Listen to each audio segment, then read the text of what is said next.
My name is Nayaswamis Devaki, and with me is Dr. Michelle. And good morning to you all, and to those of you who are online. Welcome.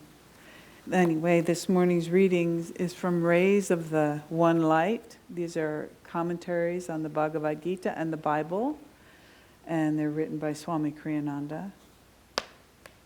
And today, this is Many Are the Pathways to Truth. Truth is one and eternal. Realize oneness with it in your deathless self within. The following commentary is based on the teachings of Paramahansa Yogananda. On the dedication page of Swami Kriya-yoganda's book, The Path, appears the following account. A group of Paramahansa Yogananda's disciples had gone with him to see a movie about the life of Gyandev, a great saint of medieval India. And afterwards they gathered and listened to the master explain certain subtler aspects of the inspiring story. A young man in the group mentioned another film that he had seen earlier in India about the life of Mirabai, a famous woman saint. If you'd seen that movie, he exclaimed, you wouldn't even have liked this one. The Guru rebuked him. Why make such comparisons? The lives of great saints manifest in various ways the same one God. And the Bible contains a similar account in the Gospel of St. Luke, chapter 9. And John said, Master, we saw one casting out devils in thy name, and we forbade him, because he followeth not with us. And Jesus said unto him, Forbid him not, for he that is not against us is for us. The more eternal a truth, the greater the number of contexts in which it can be applied. Truth is like a pure white light, containing within itself the full spectrum of the rainbow. Let no one tell you what your path to God ought to be. Many are the paths. Select your own according to the dictates of your own nature, no matter how out of step that puts you with other people. Sri Krishna in the 3rd chapter of the Bhagavad Gita states, trying even unsuccessfully to fulfill one's own spiritual duty or dharma is better than pursuing successfully the duties of others. Better death itself in the pursuance of one's own duties. The pursuance of another's duties is fraught with spiritual danger. And thus, through Holy Scripture, God has spoken to mankind. Oh, oh, oh.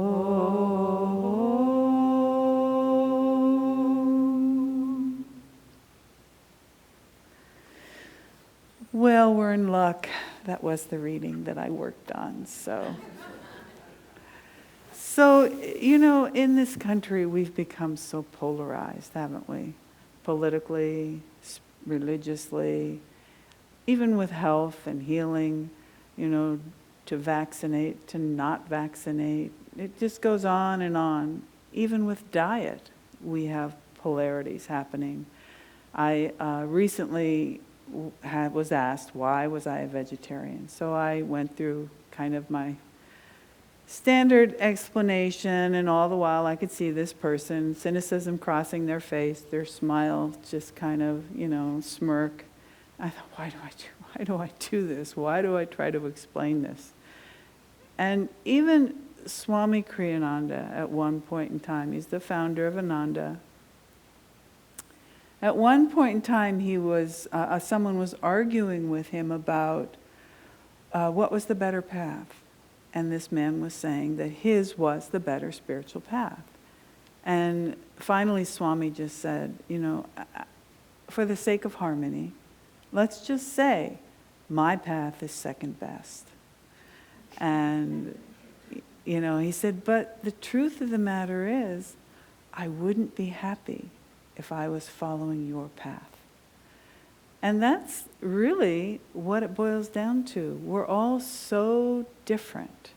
We're all given, as the Bhagavad Gita says, we're all given our own individual path to God. And we have to explore that path. We have to embrace it as best we can, we can't let others dictate to us the path that we need to follow. And why can't we accept that with each other? It's a good question. Why can't we accept others as they are? I know I was speaking with a woman not too long ago, and she has 2 sons, and one of them was not married, does not have any children, and the other one is a stay-at-home dad. And she, in her mind, has failed them both. The one that doesn't have children, the one that's not married, how can that, how can he be happy? And then the other one, who's a stay-at-home dad, who needs to be there because the wife could raise, or the wife was able to raise more money for the family, but the kids needed someone to be at home, and so he was the one. That was his dharma. And we have to follow our dharma, because if we don't, it's going to chase you. It's going to chase you throughout incarnations. And sometimes I wish God had just given us a little spiritual GPS, Devaki goes straight for 3 years. And then you're going to make a right. No, right. I can just hear it, right. Okay, we're going to reroute. Go up, do a U-turn, hazard on the road, be careful. Police, a karma police, right? Okay, prepare yourself. It's going to be easy, not bad, easy, this one, okay? I mean, can you imagine, wouldn't that? But he did give us our conscience which follows us. It acts like a GPS that is constantly saying to you, no, you're sidestepping right now. You're kind of going the wrong direction. Get back on track. And it's not easy. It's not easy to follow your dharma. It really isn't if you're truly following it. And why should it be? It's supposed to lead you to God. It's supposed to give you the lessons that you need perfectly so that you can proceed on your path to God. And some of the things that we learn are confidence, faith, and courage. Courage is a big one. And Master Yogananda, when he was just a little boy, not very old, he wasn't even 12. His mother had passed. His mother passed when he was about 11. And his brother Ananda was told to give him an amulet that had been given to her by a saint. Well, once it was given to him, she told Ananda to give it to him after her death. Once it was given to him, he went into all kinds of ecstatic visions about seeing the Himalayan gurus, seeing his own guru. And what did he want to do? He immediately knew he had to pursue his own path.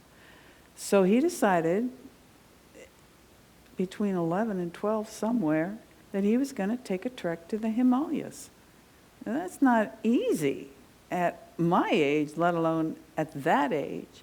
And he had 2 friends that he was going to take with him, Amar and Jatind. And Amar had just recently been awoken on the spiritual path and decided that this was going to be something he wanted to pursue. And Jatind was his cousin. And so they had it all mapped out, and they had the plane ride, or the train ride all mapped out, and Amar had the timetables, and he'd written all these notes in them about their specific path, and he left it at home. So here they are. And Yogananda woke up that morning and decided that he wasn't going to go to school, and said that he was not feeling well. Went into his meditation space, and he was there for most of the morning, and then unobtrusively was able to leave the house, and he met up with his 2 friends. Well, the first thing they did was they went to a local merchant, and they bought European clothes. They were going to disguise themselves. And so they got dressed in European clothes. They got rid of any leather that they had, which was for their shoes, or because it was a spiritual journey. And Yogananda said that there was no place for that. And they had leather on their books, so they got rid of that. They went to the train station. They were on their first leg of the journey. And Yogananda started to get very enthusiastic. And he started talking about tigers and how when when they all reached a certain level of spirituality, they were going to tame wild tigers and make them pussycats. They would be pussycats in their presence. And Jatind was a little weak-stomached over this, and he said, I saw myself in the stomach of a tiger. He holds his head out the window to breathe in fresh air, because I think he thought he was either going to lose it or faint. And he said, my spiritual journey ended there. So they got off that first leg of the trip. They got off, and Jatindra said, why don't we split up? And we'll all each individually buy our tickets. And then we'll get on the train and we'll throw everybody off. We'll throw the authorities and everyone off. They won't think we're together. And what happened was Yogananda and Amar sat and waited, and Jatind never showed up. And Yogananda thought that this is a bad omen. This is not good. He said, we should probably go back. And Amar said, what do you mean? You said, you're going to give up this easily? He said, we need to go. We need to go on this trip. So they got on the second leg of the journey. And before they got on, apparently Ananta, who had his older brother, who was living at home with his father and his wife, he had his wife with him, which was the custom. And he had gone to the school, the local school, to find if any of the kids knew anything about this trip. And he overheard the carriage driver talking with Amar's father, their driver. And he heard him say, where's Amar today? And the father said, he was not home last night. He ran away. And so he overheard that. And then he'd heard from some other relatives that Jatind had not spent the night at home. So the boys were stopped by a man who had the conductor, and he had received this telegram from Ananta. And it said, 3 boys are traveling in European clothes, stop them if you see. Well, there was only the 2 boys. So he started quizzing them. And Amar, who said to Yogananda, he said, just let me do the talking. Don't say anything. Just let me do the talking. And so he started telling him how they had European customers, or European family, and how they were traveling there. They would miss them very much if they didn't show up. And he asked them what their names were, and he said, my name is Tom. And he said, and this is Thomas, about Yogananda. I call him Thomas, is what he said. And Yogananda, of course, could barely contain himself until they got into the car, and they rode on to the next leg of their journey. And the man had actually put them in first class because he couldn't bear the thought of them being in the lower class cabins because they were Europeans. So Ananta, meanwhile, gets a hold of Jatind, who'd returned home, and he invites him over for dinner, this fabulous dinner. And at the end of the dinner, he takes a walk with him, and he takes him to the police station. And the police interrogated him, and that's how they figured out what the boys were up to. And so they got off on the next leg, and they were met by a friend of the family, and they said, Yogananda, you need to go home. And so they kept them at the police station for 3 days. And then the next day, the brother of Amar came along with Ananta, and Yogananda said, Amar met his brother with shouts of joy and greetings, he said, and I met my brother with disdain, and I upbraided him. And Yogananda went on this whole thing about how he should not have stopped him. So, but nevertheless, the point of the whole story is the courage that it took. And it takes courage. I mean, there's no reason to believe that your path should be easy. And if you align to your path, it works like kriya. It works hand in hand. Your molecules come into focus. Your energy rises up your spine. Just like kriya. It's that important to find your path and to be loyal to it, to stick to it. Anandi, some of you know Anandi, she passed away a few years ago. She's one of the ministers at Ananda Village. And she said that she wrote a letter. She was in a period of her life where she had to make a decision. And she really, really wanted it to be the right decision. It was so important to her. And she wrote to Swami Kriyananda. And his response back, the first thing he, of course, noticed, just by the tone of her letter, her anxiety. And he wrote back and he said, Anandi, just remember, it's just a dream. It's all just a dream. And he said, and I'm sure that God is really pleased with your desire to make the right decision. He said, but in the long run, it doesn't really matter. And Master, I want to read something to you as well from Whispers from Eternity, because it is very important that we follow our own path and that we not judge each other for the paths that they follow, because that is their path to truth. And, I'll pray oftentimes, open my heart and mind to the path that I'm to follow, just so that I can get a clear image from God on what it is I'm supposed to be doing. But, as I said earlier, you will be drawn back to it time and time again. So pay attention, because it will haunt you if you are pushing it aside. And from Whispers from Eternity, Master said, let me be Christian, Jew, Hindu, Buddhist, Mohammedan, or Sufi. I care not what my religion, race, creed, or color, if only I can win my way to thee.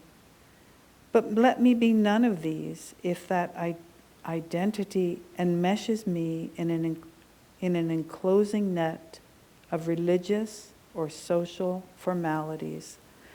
Let me travel the royal high road of realization, which leads to thee.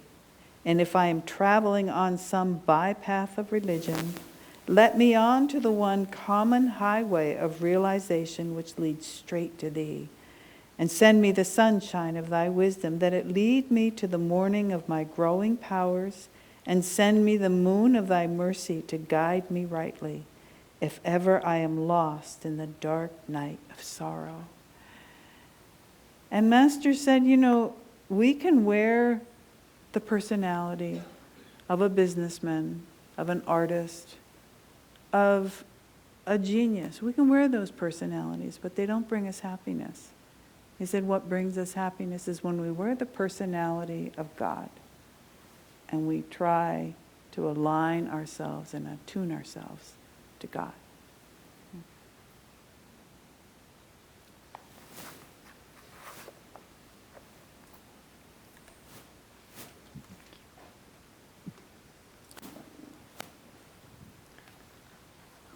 Thank you, Devaki. When I was preparing for the talk today and looking at the reading, the first thing that came to mind was a quote that I used to have on my bedroom closet door on my inspiration board when I was growing up. That's what I called it.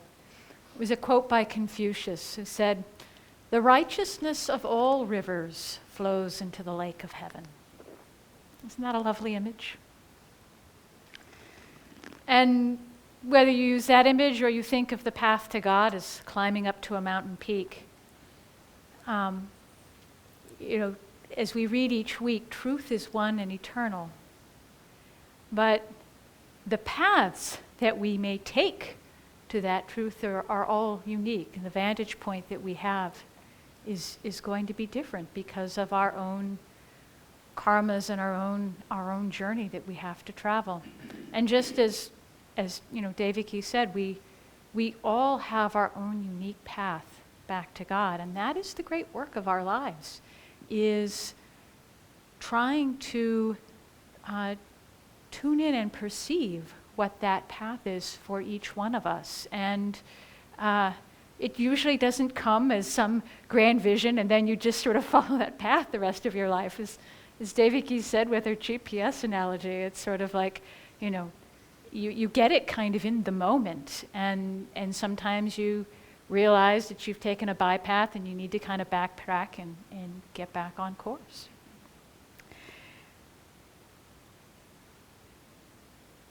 And if you look at the lives of the saints, they're all so different and unique and yet inspiring and equally valid, which was the point in the reading that Yogananda was trying to make to his disciples, not to compare them, but to find inspiration and lessons in their lives. And I want to talk this morning a little bit about one such, as Yogananda said, Christ-like Saint, Lahiri Mahashaya, the saint right there. And it particularly in relevance to our topic this morning, but also because Thursday was the anniversary of his Mahasamadhi, his conscious exit from the body, and tomorrow is the 196th anniversary of his birth, so almost 200 years. And Lahiri was a householder. He got married at the age of 18. He and his wife eventually had 2 children. At the age of 23, he took a job working as an accountant in the military engineering department of the British government in India. It was a desk job, an office job. And he, in the course of that work, got transferred to various offices over time, and at the age of 33 had his fateful meeting with Babaji in the Himalayas. He was temporarily transferred to an office in the foothills of the Himalayas, and his duties were not so onerous, he said, that he was able to go spend some time hiking in those hills. And I don't have time this morning to tell the whole story of that meeting, but many of you are familiar with that account in the autobiography and this beautiful golden palace that Babaji materialized to initiate Lahiri into kriya-yoga. And the next morning after the ceremony, the palace disappears. Lahiri sits down to meditate. He goes into samadhi for 7 days. And he comes out of it and he begs Babaji to let him stay in the Himalayas with him. And Babaji says, "My son, your role in this incarnation must be played on an outward stage." He says, "No, sorry, you have to go back because your dharma is to be in the world." And I want to read this passage from the autobiography because this was not just for Lahiri, but for all of us. "You have been chosen to bring spiritual solace through kriya-yoga to numerous earnest seekers. The millions who are encumbered by family ties and heavy worldly duties will take new heart from you, a householder like themselves. You must guide them to see that the highest yogic attainments are not barred to the family man. Even in the world, the yogi who faithfully discharges his responsibilities without personal motive or attachment treads the sure path of enlightenment. Many years still remain during which you must conscientiously fulfill your family, business, civic, and spiritual duties. A sweet new breath of divine hope will penetrate the arid hearts of worldly men. From your balanced life, they will understand that liberation is dependent on inner rather than outer renunciations." So Lahiri was really a groundbreaker in his time and for all of us, and showing that it's possible to live in this world and not be of it and still find and know God. And he came down from the mountain and he went back to his desk job and continued working that job for the next 25 years while he raised his family and started a school and taught the Gita and many other spiritual seekers.